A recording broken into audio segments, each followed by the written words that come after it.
Party are not our enemies. They may be our adversary, they may be our adversary, but they are not our enemies, and we thank them on what is a significant night for them too. Tonight, breaking news, SA Liberal leader Stephen Marshall becomes the first one-term Premier in 40 years after Labor leader Peter Malinauskas seized power in the state election, leaving New South Wales and Tasmania as the only Australian states currently under a Liberal government. It's Sunday the 20th of March. You're watching 6 News, also tonight. Personally, I agree. Intentionally targeting civilians is a war crime. US President Joe Biden presses his Chinese counterpart Xi Jinping on support for Moscow amid the ongoing Russia-Ukraine war. Civilians killed as strikes hit cities including Lviv and the capital of Kyiv. And later tonight, 3 years of unbiased news and uncensored views. 6 News celebrates our 3rd birthday. We'll look back at the defining moments of the channel, how the team has grown and what's to come in the future. Good evening, everyone. Thanks for tuning in. 3 years. What a milestone and what a day. Stay tuned for a bit of special coverage later in the bulletin. Also tonight, though, we'll be speaking to Victorian Shadow Education Minister David Hodgett about a number of issues, including whether he wants to see mandatory masks for students in years 3 to 6 in indoor spaces in primary schools dropped. That interview is coming up in full a little later.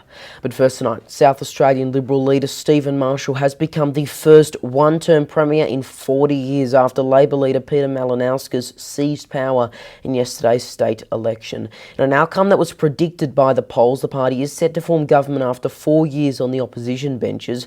Prior to 2018, Labor had held power in South Australia for 16 straight years, their victory leaving New South Wales and Tasmania as the only Australian states currently under a Liberal government. For more on these breaking developments, we'll go live to our chief reporter in just a moment.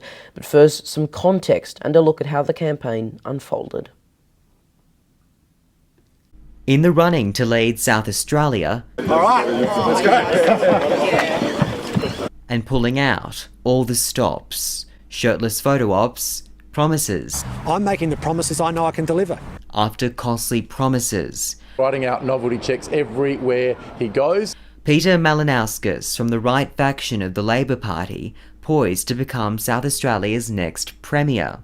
After one term on the opposition benches, the opinion polls turned in Labor's favour, a party that, until 2018, had held power for 16 straight years.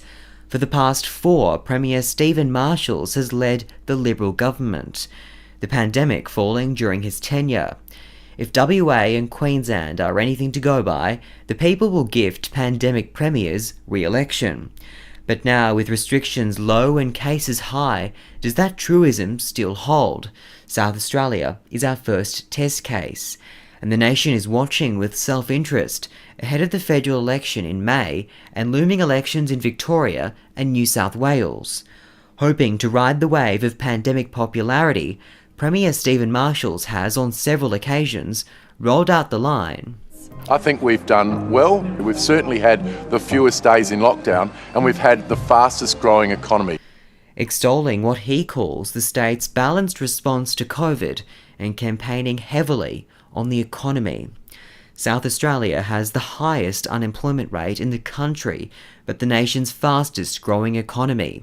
This election is a very clear choice. We can go back into the slow lane with Peter Malinauskas, the former union boss running South Australia, never held an economic portfolio, or we can stick with our strong plan, which is delivering for you and for your families. Now is not the time to take a risk. Labor is vowing to spend big on health, promising to fix the hot-button issue of ambulance ramping by employing hundreds of extra paramedics, nurses and doctors. Political analysts were touting a hung parliament as a real possibility, with growing numbers of independents. To form a majority government in South Australia, a party needs 24 seats out of 47 in the House of Assembly. Before this election, the Liberals had 22 seats. This election, they need 2 more. Labor held 19. 5 more electorates have to turn red in order for them to form a majority government. Pundits, political analysts and opinion polls alike all pinned Labor as set to win. Labor was 12 points ahead on the two-party preferred last week. I think when you look at our task on paper, we are underdog. Beating first-term governments is very, very rare in Australian politics. No one's defeated a pandemic premier. Vote counting continues, but the verdict is known, with victory declared by the Labor Party. This generation decided not just to think about the next 4 years, but for the next generation, to live out on that truly egalitarian Australian ideal that we care for others more than we care for ourselves. Thank you very much. Connor Alforque, 6 News. And Chief Reporter Connor Alforque does join us live now. Connor, you've got some new developments for us. Leo, a Labor victory was expected, but no one thought it'd come this fast. The outcome became bleedingly obvious just hours after polls closed and only halfway into vote counting. The 4 key ultra-marginal seats of Adelaide, Elder, King and Newland all fell into Labor's hands. That means Peter Malinauskas will lead a majority government, with the Labor Party having reached and since exceeded the 24-seat majority. And that's excluding the record number of early and postal votes, which under South Australia's unique election laws cannot be counted until tomorrow. Seats across the state turned red as the party stormed to victory. The decisiveness of Labor's victory was unprecedented. Across the state, the party experienced significant swings. Prior to the election, analysts said a hung parliament was likely, and even more likely that we wouldn't have a result on election night. But for the first time in 40 years, a premier has been outed after just one term. Rarer still, this is the first election to unseat an incumbent since the start of the pandemic. It leaves New South Wales and Tasmania the only Australian states currently with a Liberal government. They are the only 2 out of 8 states and territory governments. The Liberals' loss in South Australia raises questions over Scott Morrison's future, with the federal election tipped for May. There were also questions over the future of Stephen Marshall. His seat of Dunstan was last night also in doubt. The outgoing Premier says the people of South Australia have spoken and credits Labor's victory to its so-called slick and high-octane campaign around health and ambulance wait times. Here's some more of what both leaders had to say last night. I take this opportunity to acknowledge that the Liberal Party are not our enemies. They may be our adversary, but they are not our enemies, and we thank them on what is a significant night for them too. There are a lot of MPs and candidates tonight who have not been successful at this election, and in our democracy, that is a particularly difficult price to pay. And I want to acknowledge all of the families of those MPs who have lost their positions tonight. I genuinely believe this is the best place on this earth. The most livable city. It's an affordable city. It's a city which I think has incredible values and will continue to attract the next generation of companies to our state. So thank you again for your support. It's been an honour and a privilege to be your 46th Premier, and I wish you all the very best for the future.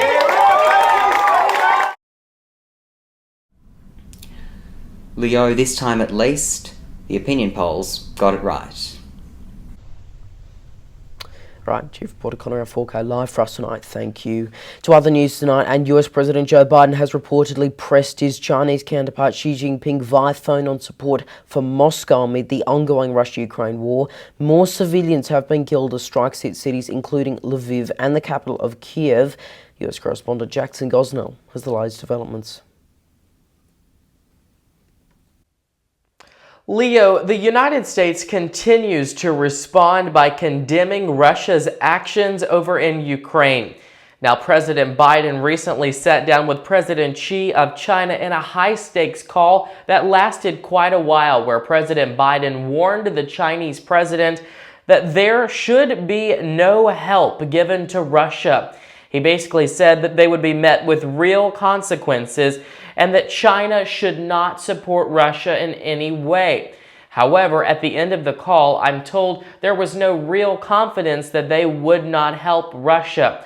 Now, we do also know that China's system and their military, basically their systems that fight and so forth, like the missiles, etc., aren't really compatible with the systems that Russia uses, so money might be the best thing that China could provide to Russia in terms of any assistance as it relates to their invasion over in Ukraine. President Biden, again, very defiant with President Xi on that call. That was a very high-stakes call as the U.S. continues to try and make sure that Russia is isolated for their actions. Of course, if anything new happens, I'll be sure to keep you updated. From here in the U.S., I'm Jackson Gosnell. Back to you. The Australian consumer watchdog will take Meta, the company that owns Facebook, to court over scam cryptocurrency investment ads that feature well-known Aussie celebrities. Now, the Australian Competition and Consumer Commission, or ACCC, alleges Meta engaged in false, misleading or deceptive conduct by having the scam ads published on Facebook. The ads usually featuring people like Andrew Twiggy Forrest, Sunrise co-host David Kosh, or Dick Smith. They also often included the logos of major media outlets. Now, Nine reports that the ACCC will allege in court that Meta was aware of the scam ads and did not take adequate steps to have them removed or stopped. Well, as the COVID situation continues to develop in Australia, concern has grown about the spread of the virus in school kids. Now, earlier this week, while I was actually in isolation myself after being named as a close contact as a result of school camp, I caught up with Victorian Shadow Education Minister David Hodgett to discuss a number of issues. I started off by asking whether he wants to see the mask mandate for students in years 3 to 6 indoors dropped. Here is that interview in full. We oppose that, Leo. We just can't see the sense in that. It seems an arbitrary rule that the government's chose 3 to 6. I get given examples all the time where you've got schools that might have prep through to year 9s. So it means 2/3 of the school are without masks and 1/3 are with masks.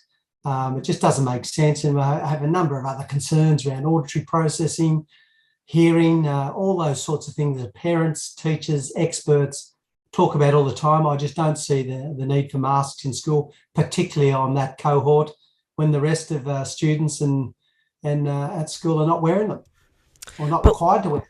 Yeah, but what do you say to those parents who might be out there watching who are, nervous that their kid might come home with COVID, other students around them aren't wearing masks because obviously, they'd be hanging out with their age group. I mean, some of these kids aren't fully vaccinated either. What do you say to those parents? Well, I say, first of all, a couple of things there.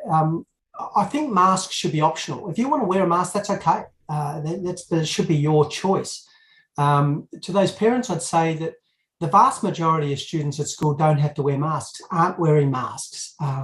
So if you think that one cohort wearing masks might be saving the transmission of COVID, I'd say I think you're kidding yourselves. The third thing I'd say is if you look at all the research and studies, there was a recent study in Spain that I think Professor Fiona Russell has quoted, that there was a study done between the transmission between mask wearing of 6-year-olds and non-mask wearing of 5-year-olds. And guess what? There was no difference. We know transmission's low in students. Why the government has picked only 3 to 6 and not the rest of the cohort, I think speaks volumes for masks not to be compulsory in schools, optional if you choose to wear them. Right, now just moving on, you did say on Twitter last month that you've been advocating for a test-to-stay policy. Can you just explain that one for me? Yeah, again, the test to stay is about maximising the amount of time a student can have in the classroom. And I go back again to say the last 2 years has been such disrupted learning across the board, from early years right through to VCE.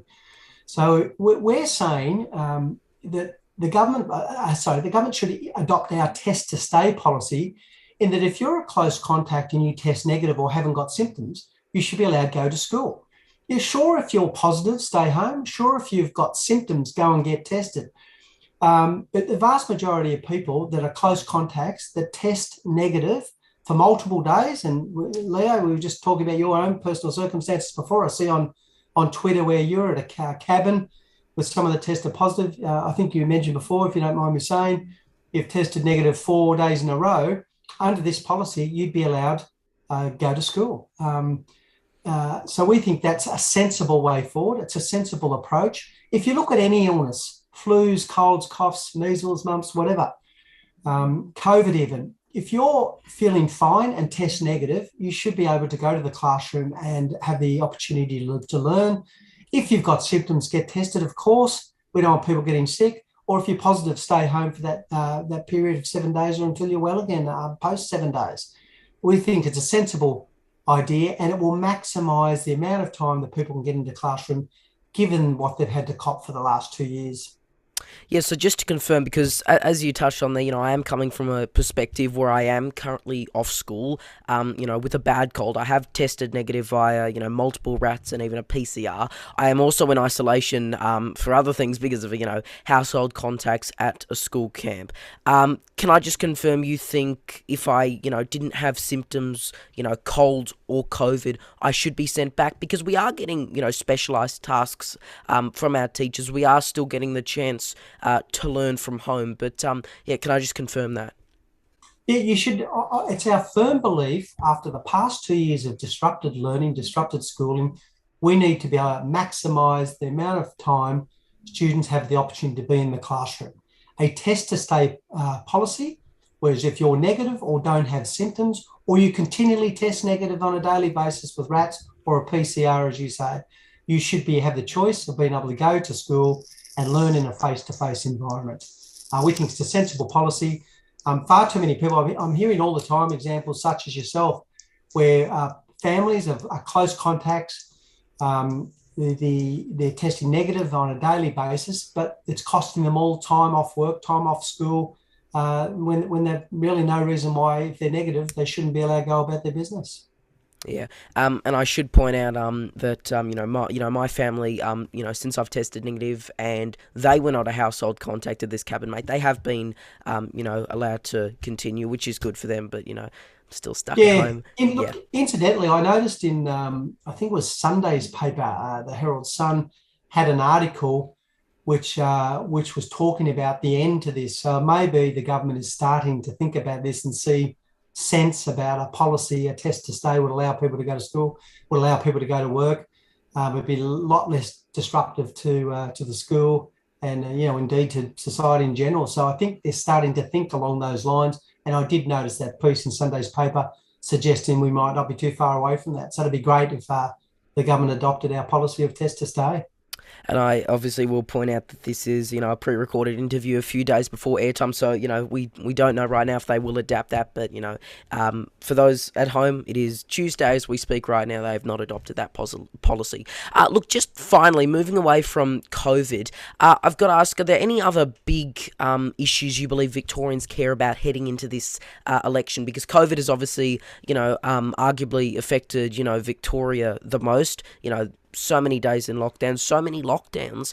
Are there any other issues that, the Victorian Liberals are focused on? Look, we're focused on across a number of issues, naturally, as we lead up to the state election in the November this year. But certainly in the areas of health and education are the major focus at the moment. Health for the obvious reasons. If there's one thing COVID's taught us, our health system is not up to scratch, needs significant investment in it. And given the amount of face-to-face learning we've lost over the last 2 years and the disruption to children, and, I speak again to parents where they've had their children coming in at the early year levels, they haven't been at school virtually for the last 2 years. Or at the other end of the scale, ones that are finishing school doing year 10, 11, 12, they haven't been at school. It's not an ideal way for them to be finishing their high school years. So education is a major focus. So we're thinking about how can we catch up? How can we support children? How can we support teachers? We've done an amazing job under these very difficult circumstances. And so there's a lot of our thinking going to that. And as we get closer and closer to the election, we'll be rolling out some quite exciting policies, I think, that'll address some of these areas. We think a focus should now be back inside the classroom, not necessarily what goes on outside the classroom. Yeah, and just finally, Matthew Guy was returned to your party's leadership last year. Are you confident in his leadership and are you confident in the Liberals' chances of winning the election? Yes, I am. I think Matthew's certainly come out and presented a new face. I think, you know, he and we all have learned from the election loss last time. Historically, we've seen plenty of cases where leaders have reinvented themselves, had a good look and learnt from the past. Matthew's come out with renewed vigour, energy, a change of pace, a change of style, and I think he's doing very well. And, you know, most recently we were out launching that learning guarantee that you would have saw him talking in the education space. We'll have plenty of positive policies to announce between now and the election, and I think Matthew will be the man to lead us to the November election this year, which is not too far away. Yeah, it's certainly coming up pretty fast. We look forward to potentially, you know, catching up later in the campaign. For now, though, Victorian Shadow Education Minister David Hodgett, thanks for your time and for joining us here on 6 News. A pleasure, Leo. Thanks very much for having me on. And of course, for more COVID coverage, visit our website, 6newsau.com, where we've got a dedicated page set up with all the latest information. Again, that website is 6newsau.com. Well, today is a very special day for all of us here at 6 News. March 20, 2019 was the day our YouTube channel was created. Since then, we've launched accounts on all the major social media networks, a website, and appeared in almost every single major news outlet in Australia, and even some abroad. And after 3 years of unbiased news and uncensored views, reporter Lincoln Holmes takes a look back at how it all began and what's to come in the future. On March 20, 2019, a YouTube account called HMV Local News was created by an 11-year-old in Year 6 in Melbourne. Good evening. Now 3 years later, that channel is 6 News, boasting thousands of followers, subscribers and millions of views online. The first story we're running is on the corruption, then the Bell Tower, the London protests, the coronavirus. The channel was started as a passion project by Leonardo Puglisi in his last year of primary school. 6 News now has a team of reporters from right across Australia, as well as a US correspondent. I'm Leonardo Puglisi, this is 6 News. The name change from HMV to 6 happened at the beginning of 2020 as we were on the ground for the coverage of the bushfire emergency. I'm Leonardo Puglisi. From all of us here in Sydney, stay safe. Good night.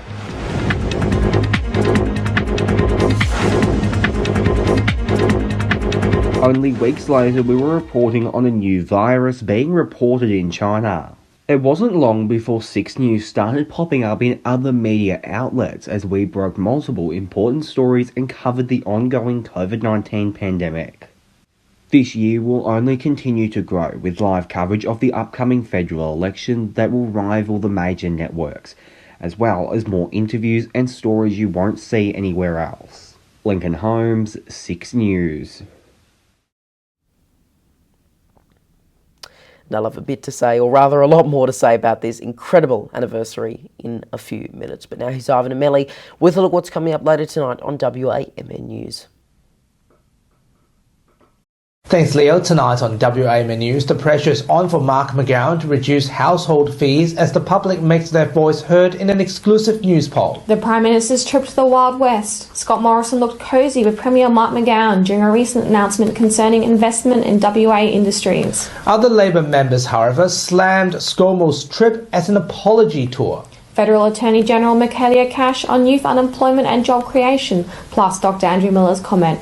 Join us tonight on the WMN News Facebook page and YouTube channel. All right, thanks both Ivan and Melly there. Now tomorrow's weather forecast right across the country. Brisbane sunny, 29 degrees, 23 in Sydney, 26 in the nation's capital Canberra. Partly cloudy, getting up to 28 in Melbourne, 24 in Hobart, 27 in Adelaide, 36 in Alice Springs, 28 in Perth, and in Darwin a warm but wet top of 33. And just before we go tonight, as I said just a few minutes ago, we really just have to look at this anniversary. 3 years ago, I started a YouTube channel. It's just a passion project. Someone in Year 6, finishing primary school, didn't think it would go anywhere, called HMV Local News. Tonight, 3 years on, you are watching 6 News Australia, independent and unbiased. We've interviewed politicians from across the political spectrum, former prime ministers, plenty of people, plenty of big people. We've been featured in almost every major news outlet in Australia you can think of. We've even been on New Zealand television. This is something that I did not think we would be at. I did not think 6 News was last a year, or HMV News as it was known. It was a passion project. Now it is a serious news outlet. We are, in a way, trying to compete with all the big outlets. It sounds ambitious, but it is what we are aiming for. Nowhere in my mind could I have imagined being here today with a proper green screen in a proper studio talking to you. And I want to thank the team that has made this happen, from former people to the team you've seen even tonight and on air and also off air. Jack Hunt, our very first reporter, our chief reporter, Darby Travers, Connor Alforque, Lincoln Holmes, Marley Hawke, Holly Shields, Freya Ware, Dusty Fitzpatrick, Jackson Gosnell, and Roman McKinnon. I also want to thank my parents, my dad, Benedict Puglisi, who's behind the camera right now and has been behind the camera since pretty much the very beginning. And of course, my mum and even my little brother. Of course, another thank you has to go to you, the viewers. You have made this possible. You have supported it. The thousands of you following us, the millions of you who've watched us. You have made 6 News possible. You've made it a thing. It is here right now because of you. And of course, not just our viewers, but a special shout out to our Patreon subscribers who are helping keep us independent and are supporting unbiased journalism, proving people still do want that. Many of you have kept us running. Patreon.com/6newsau. And again, a thank you to every single one of you who've watched, who've commented, who've subscribed. You have made 6 News possible. And from my heart, I thank you. And that is 6 News for this Sunday evening. You can stay up to date with all the latest headlines by heading to our website, 6newsau.com, and by following us on social media, Facebook, Twitter, Instagram, TikTok, and Lit. Just search 6 News AU to find us. We'll leave you now with moments from throughout the past 3 years of 6 News, including the clips you don't see on air. I'm Leonardo Puglisi. Thanks for your company. Goodbye.